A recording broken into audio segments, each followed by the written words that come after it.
বাসর রাত। ঘরে ঢুকেই থমকে দাঁড়ালাম।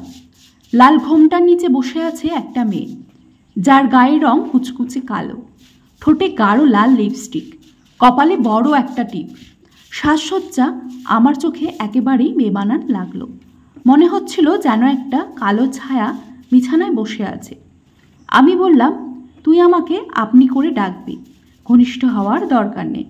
সে কিছু বলল না, মাথা নিচু করেই বসে থাকলো। আমার পরিবার যৌতুক বিরোধী, তাই বাবা তার গরিব বন্ধুর মেয়েকে পুত্রবধূ করে ঘরে আনলেন বিনা যৌতুকেই।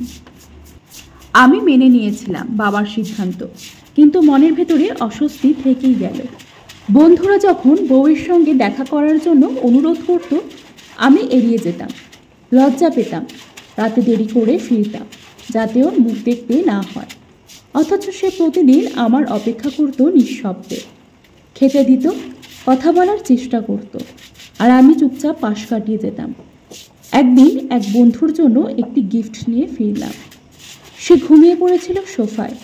ভাবলাম খেয়েছে তো, কখনোই আমাকে না দেখে খেতে বসতো না সে। ডেকে তুললাম, খেয়ে নিও, তারপর শো।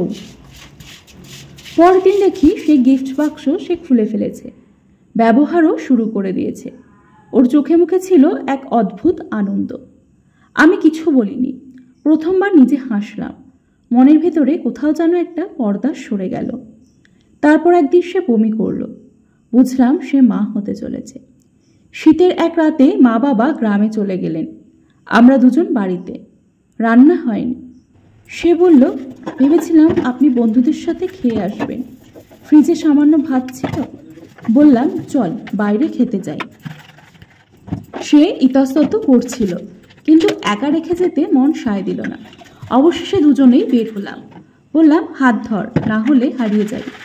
সে আমার হাত ধরল। আমি ওর আঙুল চেপে ধরলাম।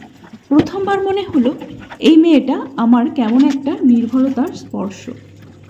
হোটেলে গিয়ে বললাম, তুমি আমাকে আর আপনি বলো না তো, এখন থেকে তুমি করেই ডেকো।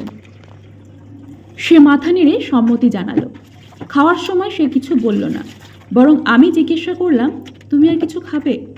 সেই মুহূর্তে অনুভব করলাম বদলে যাচ্ছি আমি। কয়েকদিন পর ওর জন্য শ্যাম্পু আনতে মার্কেটে গেলাম। প্রথমবার ওকে নিয়ে ঘুরতে বেরোলাম। বন্ধুরা দেখে বৌদি বলে সম্বোধন করলো, সম্মান দিল। ওর মুখে প্রশান্তির ছাপ ছিল, আর আমার বুকে এক অনির্বাচনীয় উষ্ণতা। 3 দিন পর নিজেই নিয়ে গেলাম ওকে মোটরসাইকেলে।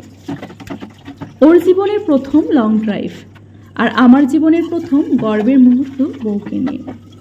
এরপর প্রতিদিন একটু একটু করে বদলালাম সব কিছু। বদলালাম আমিও। আমি প্রার্থনা করতাম সে যেন ভালো থাকে, যেন সন্তানসহ সুস্থ থাকে। কিন্তু ভাগ্য এতটাই দয়ালু ছিল যে ওকে সিজারে নেওয়া হলো। একবার, দুবার, বারবার সে বলল ভয় করছে, তুমি পাশে থেকো। আমি ছিলাম, হাত ধরেই ছিলাম। কিন্তু যখন সন্তান পেলাম, তখন আর তাকে পেলাম না। ওর নিথর দেহটা বুকে জড়িয়ে ধরেছিলাম শেষবারের মতো। চোখের পাতা নড়ছিল না, নিঃশ্বাস চলছিল না, কিন্তু আমি ওর নাম ধরে ডেকেছিলাম বারবার, ফিরে এসো, আমি আছি, উঠে দেখো প্লিজ। আমার বুকের ভেতরটা যেন হুহু করে ফেটে যাচ্ছিল। কেমন নিষ্ঠুর এই জীবন, যাকে ছুঁয়ে ভালোবাসা শেখা শুরু করলাম, সেই আমার হাত ছুঁয়ে চিরদিনের মতোই চলে গেল। আজও আমি ওর ছবির পাশে গিয়ে বসে থাকি অনেকক্ষণ। ফটো ফ্রেম ছুঁয়ে বলি, একটা রাত, শুধু একটা রাত ফিরতে পারো না? একটা গল্প বাকি ছিল, একটা সেলফি তোলা বাকি থেকে গেছিল। জানো, তোমায় বউ বলে ডাকা হয়নি কখনো, এখন খুব বলতে ইচ্ছে করে। আমি জানি ওর জীবদশায় ভালোবাসতে পারিনি আমি, কিন্তু আজ বুকের পাশে একটানা যেন চিনচিনে ব্যথা বাজে। তার নাম অপরাধ বোধে। আজ বুঝি ওই ছিল আমার জীবনের সবচেয়ে গভীর আলো, যে আলোকে আমি সারা জীবন ছায়া ভেবে দূরে ঠেলে দিয়েছিলাম। আর এখন সেই আলোকে খুঁজে বেড়াই শুধু কান্না ভেজা নিঃসঙ্গ রাতগুলোতে, স্মৃতির ভেতরে, আর ওর নাম লেখা বুকে জমে থাকা সেই নিঃশব্দ পাথরে। একটি গভীর সত্য উপলব্ধি করলাম সেদিন, রং নয়, হৃদয়ই মানুষের আসল সৌন্দর্য। কেউ একজন অন্ধকারের মতো গায়ের রং নিয়েও আপনার জীবনের আলো হয়ে উঠতে পারে। যদি আপনি চোখ খোলা রাখতে জানেন।